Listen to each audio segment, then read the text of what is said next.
trying to gather information and know what all would be involved. Many of you have a variety of goals that you have already shared about what you want to do. So I want to go back to our presentation, and let's look through some of the things that you might, more or less, a task list of what you might need to be considering or thinking about, no matter where you are. A number of you, and by the way, I am recording this now. I apologize that we missed the first part of this, but welcome to those of you that are joining and listening to the recording. We definitely want to make sure you're updated on what we're doing. We are going through a list of the things that we recommend you do in terms of your planning in order to be successful with a micro-credential strategy in your state or local affiliate. So these are the checklists, and I've got some slides for each one of these things that we have a box beside of how to go about doing this. So the first thing we recommend is you articulating your goals for your micro-credential pilot, your micro-credential implementation, or just what you want to try to do.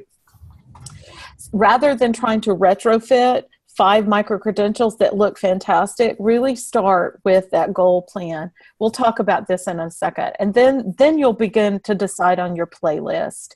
And we'll go through that in just a second. Definitely determining your capacity to support educators in the process of earning micro-credentials is going to be a very important part of being successful. Just how much capacity do you have? Now, I'm going to guess many of you are going to go ahead and say, Jennifer, we don't have much capacity at all. So it may mean that you start small and you build capacity with more and more folks that know about this, and it will become easier down the road. Then you'll choose a support model for figuring out how you're going to support the educators that are going to be a part of this. I know our very first, we had folks from Alaska joining us and told us that their local has 900. I'm going to guess that, Sandy, you don't really mean to support 900 teachers in this. That would be a little bit overwhelming, but you definitely want to choose a support model based on the number of folks that you expect to have in your first go-round. You'll set a timeline, and then we start recruiting participants, planning and conducting our launch, providing the support, and capturing the evidence of our effectiveness. So let's go through each one of these steps. And this is where I would love to for you guys to chime in on questions or thoughts, and I'll let go of the mic and see what you guys are doing as far as this. So let's talk about what you need to do to articulate your goals. That's the first step. These are 3 important questions to ask yourself and your team. Does your team clearly understand the value proposition of micro-credentials? Have you guys studied what they are? There's quite a lot of videos and information out there, and we have some materials in a toolkit that we can share that will help you with this. But I would want you to answer yes to that number 1 question. Number 2, what are your current goals and objectives in your association? What are you currently working on? So when you articulate that, and then you also see what the value proposition of micro-credentials, you begin to see, oh, there's some things that really align. And that's what number 3 is. How does this implementation align with the goals we currently have? So then we're really on to something. We can build capacity inside our association to be able to do something. So I would recommend to write a succinct goal statement for your micro-credential implementation and make sure you share it broadly with those that need to share. So does anybody want to talk anything about this? About, have you already set your goals? Have you written them down? Are they shared? Do they align to your current vision and goals for your local? Does anybody want to grab the mic and talk a little bit about this?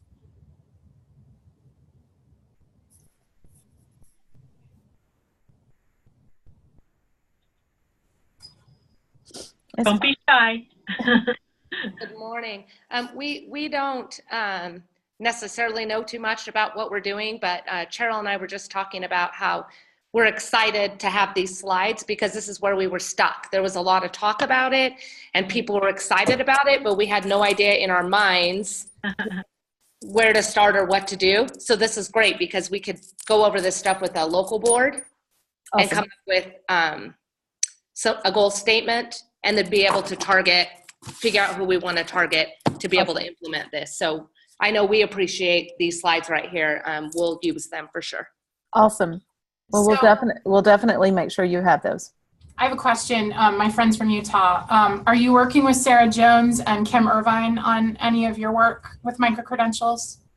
So we kind of got it the backwards way. Like Kim was working on it. She kind of went to Sarah, and then Sarah called us. And the first time I and Cheryl had heard about micro-credentials was at our Kim had brought it up to us, but we didn't know anything about it. And then Brandy presented at the Utah PD. Yes. All right. I just wanted to make sure that those connections were being made, that I know Sarah has been doing some work, and I just wanted to make sure that those connections were being made. Sonia and Jennifer, have you guys shared the link to I'll find the link for the toolkit? Not yet. That's at the end. That's at the end. Okay. Yeah, because the step-to-step things that you're looking for with these steps are all online now on a site that was just launched right before RA. Right.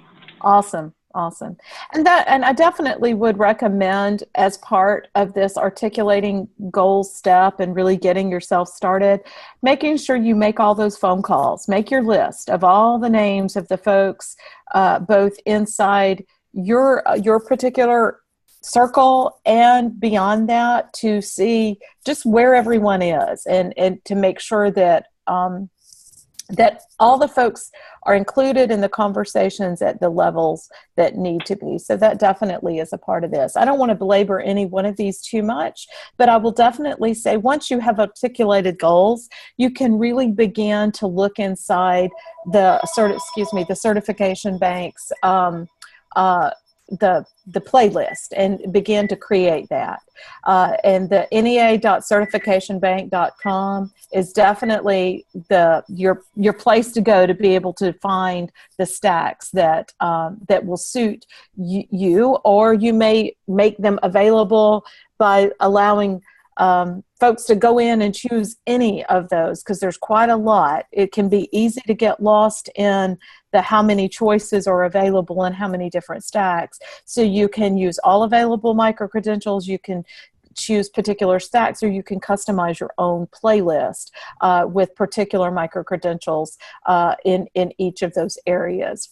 Jennifer, yes. It's Ann again. I just want to, when we're talking about goals, I just want to, especially for staff on the line, making some connections. I know in some cases, those states, when they wrote their new ed campaign plans, they've built into some of that conversations about specific topics around professional learning that they wanted to offer, or around how to target early career educators in particular around micro-credentials. Some of the grants that have gone out through organizing, through communications, through Center for Great Public Schools, all of those kinds of things, if there's ways to leverage some of these professional learning programs together in ways that make sense. I'm at NEA, happy to help think that through so that we're working smart and smarter and not trying to do distinct, separate pieces of work that don't sort of overlap and support campaigns that we're trying to drive. So just want to make sure that you're thinking in those lines as well, as that in many ways, the micro-credential pieces will support your organizing plans. Awesome. Erin, that's good to see. I'm glad that we've helped point you in a particular direction, and there are more and more coming, as you say there, for ESPs.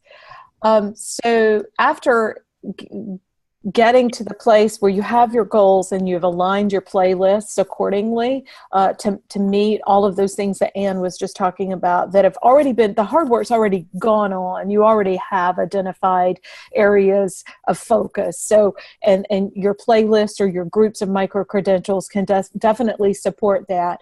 So now it's time to start thinking about how are we going to support educators in this process. So there's a couple of things that we would want you to consider. Determine your capacity for supporting them. So this asks really tough questions of the actual who is going to do what to make sure these groups of teachers and other educators that are going to take on this challenge of trying to earn a micro-credential, how are we going to help them?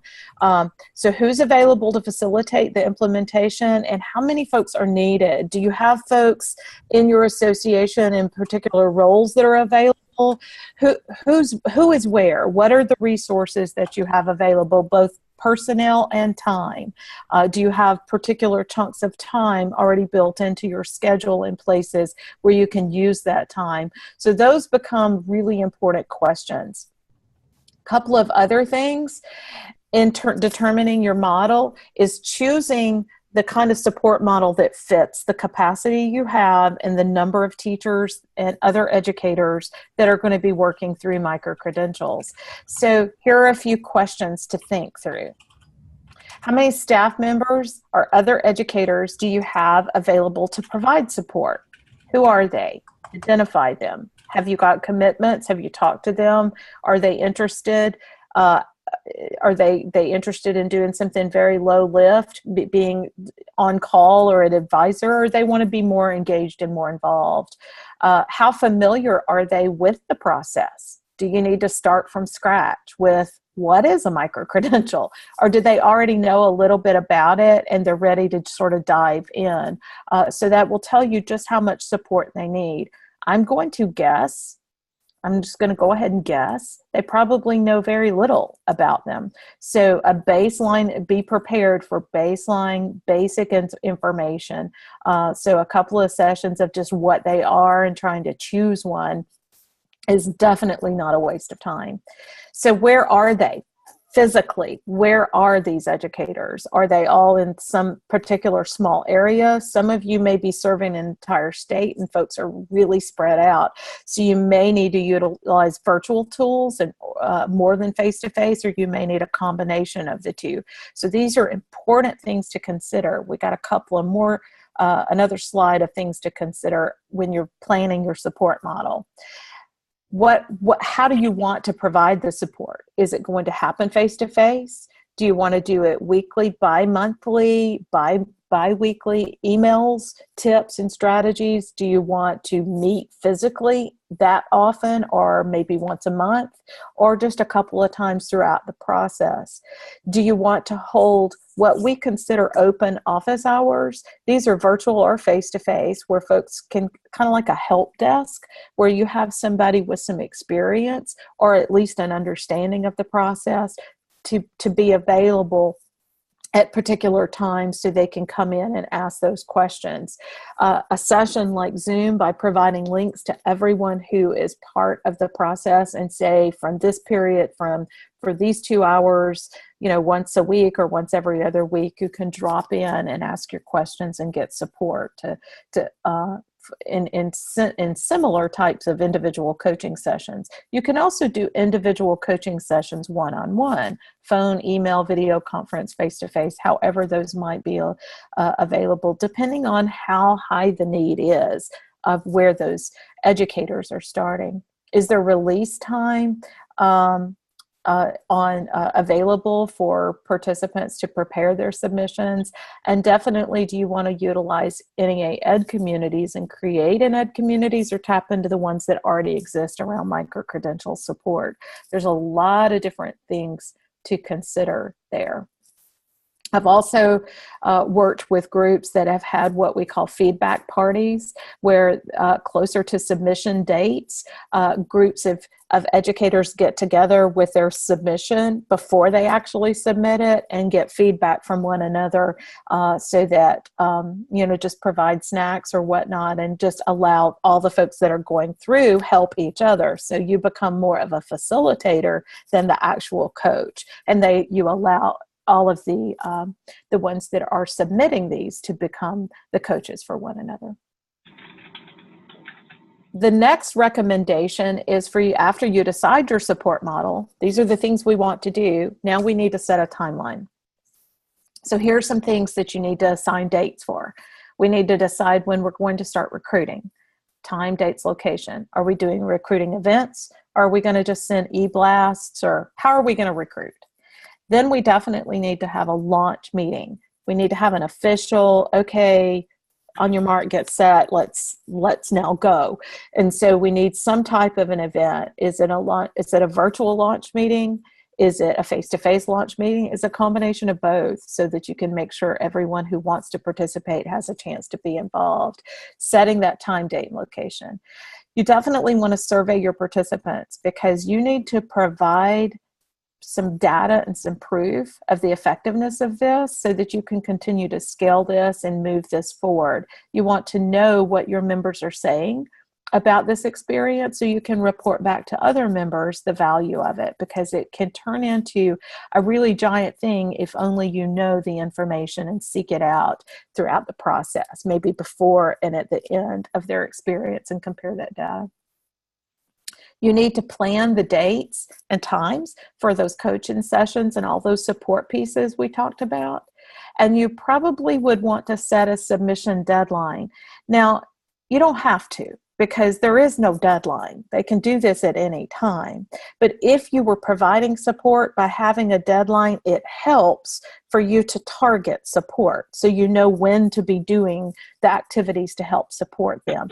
If they don't want to stick to that deadline and they want to kind of do some of this on their own, that's perfectly fine. But submission deadlines can be helpful in that context. There is, like I said, submissions that are, when folks do not take advantage of supports that are available, the percentage is pretty high in terms of those that are denied.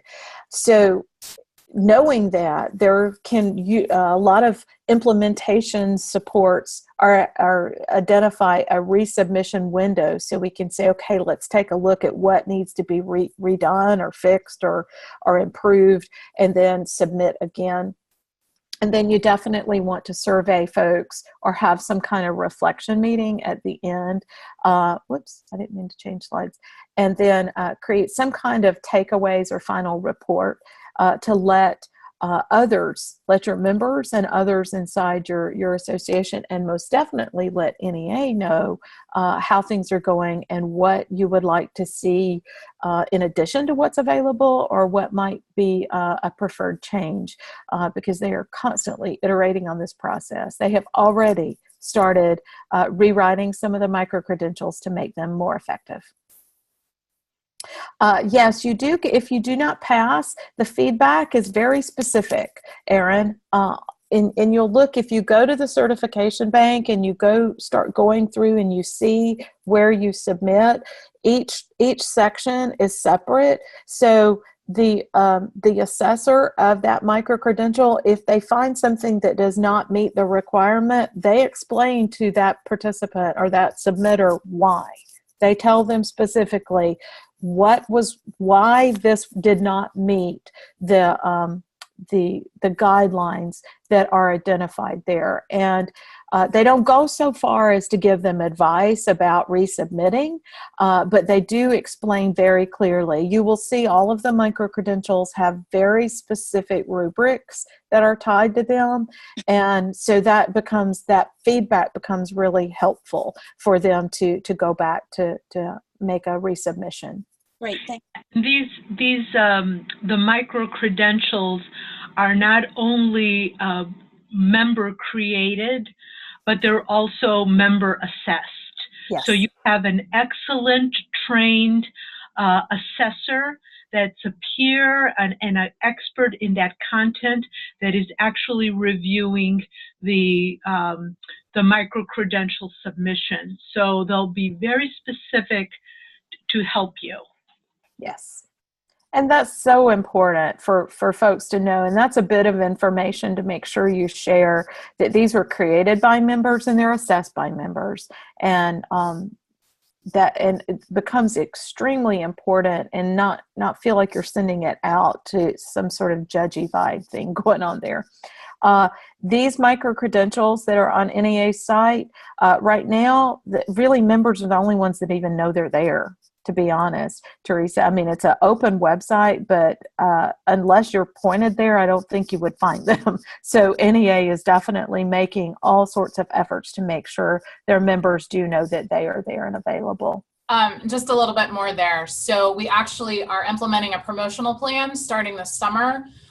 Lily's Blackboard, her blog, will have a post this week about the micro-credentials and directing people to the new website.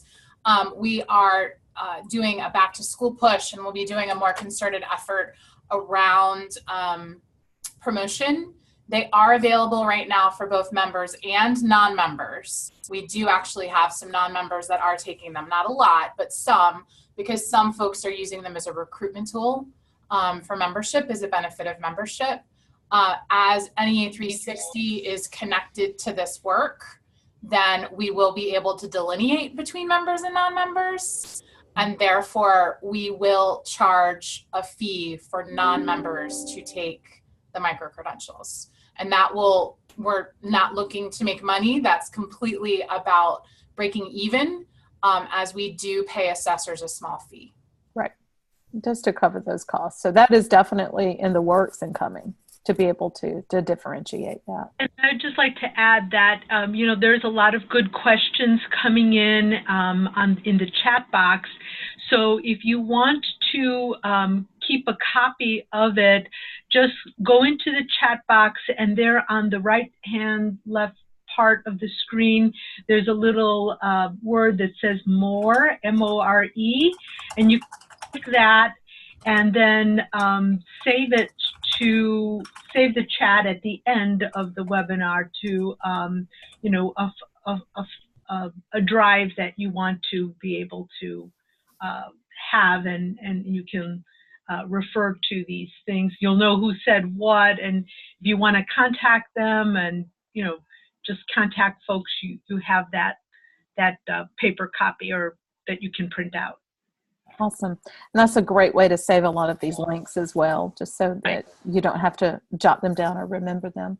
Of course, recruiting participants after you have your timeline set, of flyers, promotional materials, the things Anne is talking about is helpful. You also want to be very, specific about your own implementation and what you're looking for, especially if it's supported and let them know, put that on there, what type of supports you're planning to offer.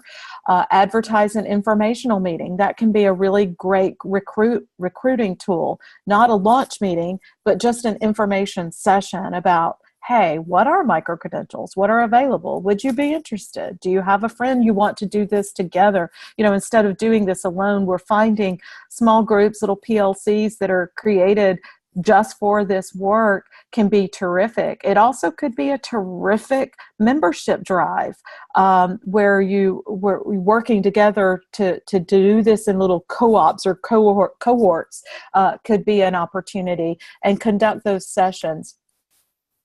Then once you have done that, it's time to plan your launch. We have all of these things in that little resource packet that Sonia and Ann, where they were putting the link to the resource toolkit there. A lot of these materials are in that. Slide decks, we have basic slides that you can adapt for your launch.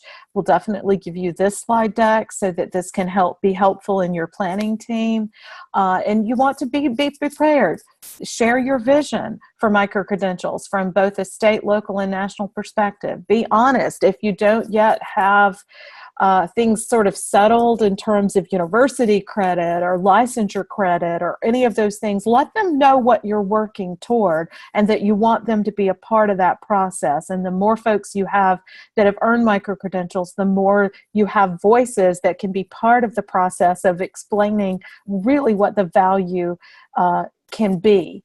So we definitely, just be prepared in that. And then, of course, once you get started, you're providing the support and stay in contact with them. The very last thing is capturing your evidence of effectiveness, surveying folks, creating some type of activity where you can have a conversation or a roundtable or a panel discussion about the value, and this is at the other end, so that you can figure out exactly where you want to go with this. So, the toolkit.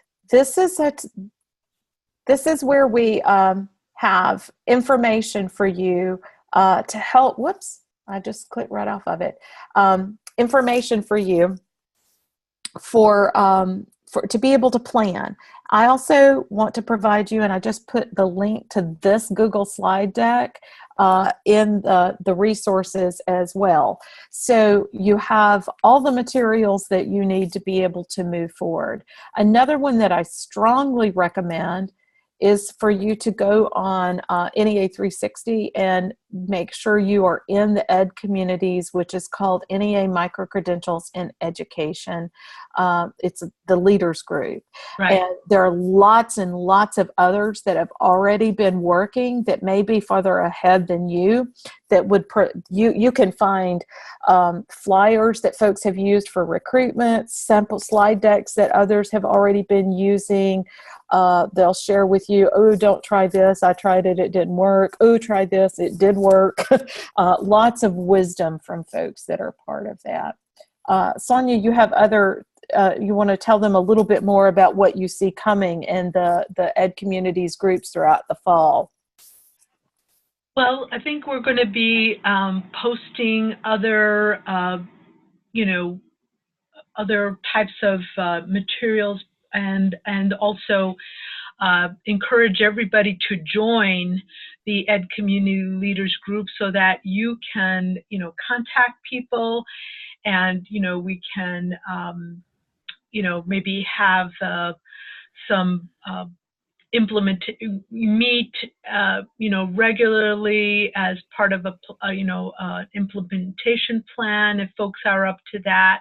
But again, the Ed Communities resource is a great way to connect with people with out of states and share the experiences that Jennifer was talking about. Awesome. So let's stop and get some questions, get this out into the room, and I'm going to stop the share and just say that this is a great opportunity right now for Q&A or just to share thoughts or ideas. Anyone, you can grab the mic or post in the chat.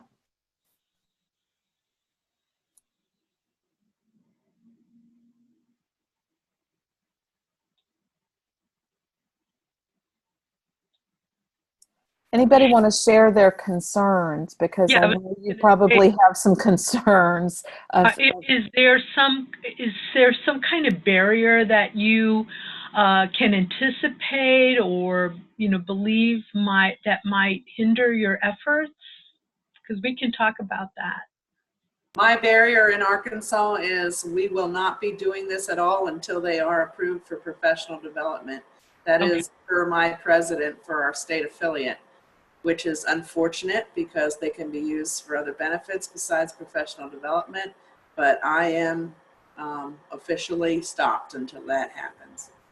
Yeah, I know you're in a holding pattern, April, and I've had conversations with your president as well to have some, guidelines. I know she's trying to meet with Bloom Board because of some work and things like that. So I have been talking to Kathy as well to try to help with that. So we're doing everything we can at the moment. I'll be good to go as soon as that's cleared up. I know you're ready. We're ready for you to go too, but we got to get that official go for.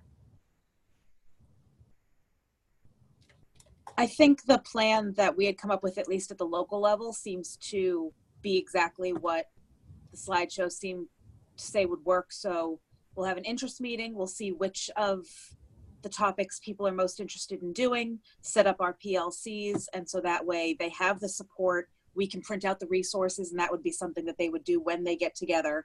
And looking at NEA Bank, it seems because that was part of the problem I had looking at digital promises, was everything required student work samples or student reflections. And I'm like, well, that's great for during the school year, but when things get crazy or it's SOL time or it's the summer, what can they do? And the NEA ones seem much more doable. And from an ESP's perspective, the ones that currently in the Bully Free stack, there's one that's designed specifically for ESPs. It was written by an ESP. We've also been working with the ESPQ department. We've identified those micro-credentials that currently exist that may need some language change or a little bit of artifact options that will make it a little easier for ESPs to also achieve those micro-credentials. So know that that's all in the works. It's just a process. Right.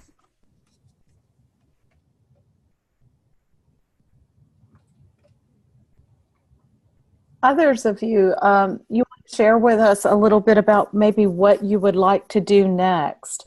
Not necessarily to try to hold you accountable or anything, but just to talk it out loud and with a group that understands the challenges that you may be facing. What might be your next step now that you have spent an hour sort of thinking about this? Anybody want to share?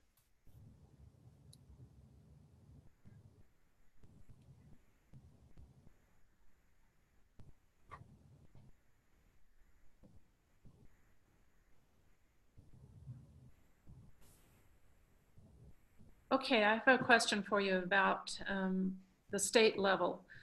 Obviously, if we're looking at recertification, that has to go through approval through our state board and everything that goes that way. So is there going to be a state representative that the NEA is trying to put into place for each of the states that will be a reference person to help with this, that will be the liaison between working with like the state school board and things like that to get this so that it is something that we could do for recertification credit?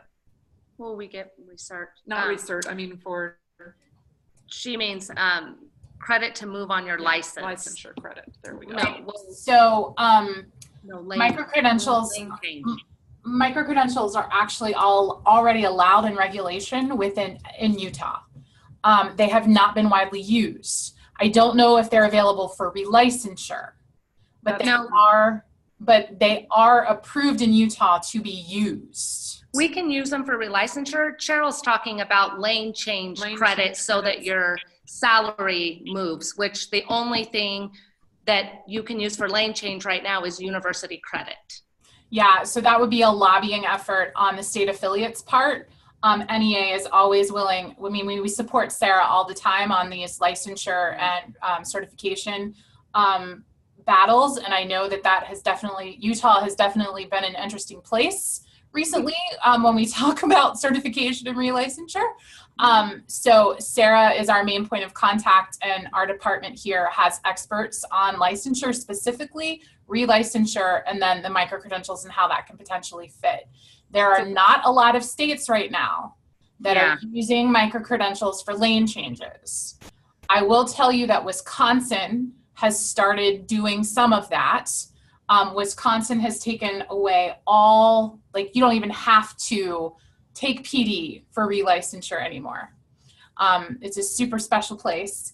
And so in the districts themselves, the uniserves and the local affiliate folks have been negotiating collective bargaining agreements that include the salary lane changes with micro-credentials. So we will be continuing with these a PLC across the country around these kinds of issues, so that maybe we can get Jeff Bass from Wisconsin or one of his folks to become a part of the PLC, so we can learn from what they're doing and how that's maybe working. Okay. And our challenge with negotiating into the contract is that well, my districts are very different, but the main district we're looking at doing it, the superintendent only likes things for everyone. And so if we make it so that non-members have to pay, he'll never put it in the contract.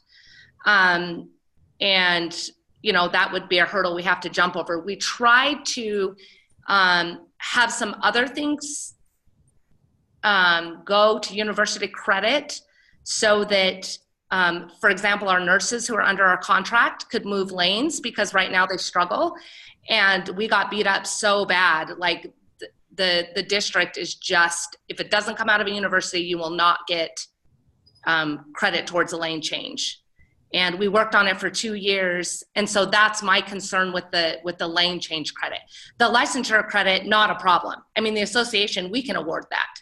And so we would just have to find a consistent measure for the hours, because if somebody takes 20 hours, right, and somebody takes 5 on the same thing, we have to figure out how to measure that. But I don't seem that that's a problem. I think this is awesome for members, and within the association control, it gets very complicated with the districts. Absolutely. And we're having those questions and answers in other places as well.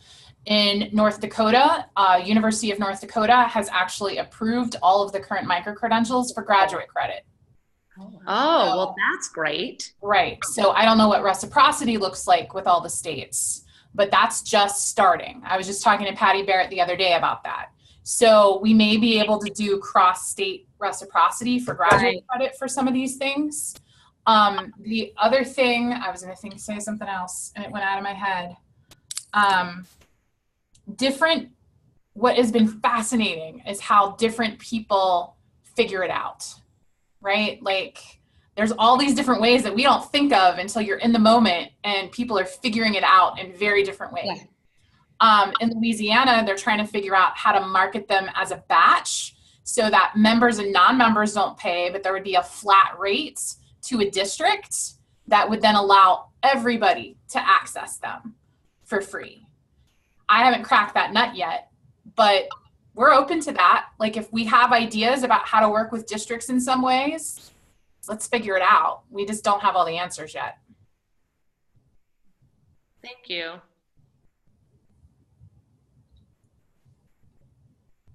These are excellent questions.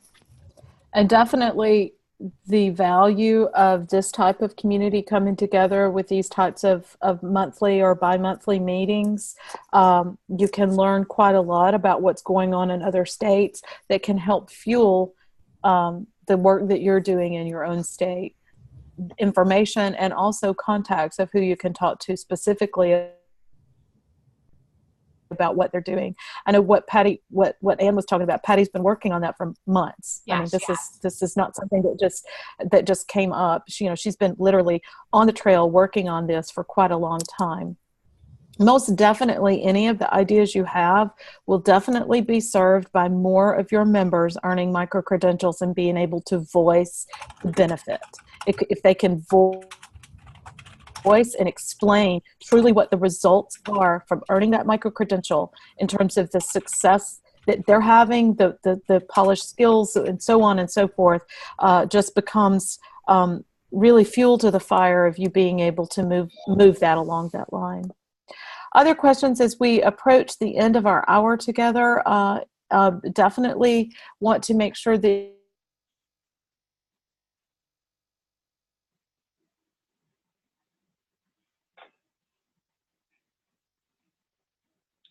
It's frozen.